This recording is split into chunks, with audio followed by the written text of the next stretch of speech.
Мына дагы бир кайрылып коеюн. Бай Кактус Медиа деген сайт берип атат.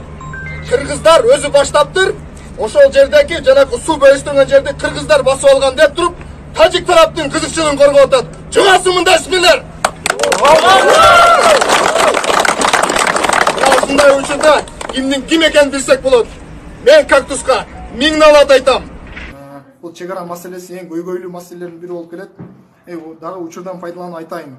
Мына Кактус Медиа деген бир сайт бар экен. Ошол жазып атат. Азыр ошол водозаборду дейт, ошолну кыргыздар басып алган аракет кылыптыр деп тажиктердин сөзүн сүйлөп атат.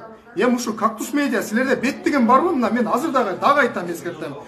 Кактус Медиа силер жазган маалыматыңар бүгүн силер Кыргызстанга чыккынчылык кылдыңар силер.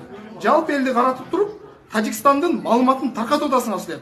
Силер Тажикстанга иштейсиңерби же Кыргызстанга иштейсиңерби?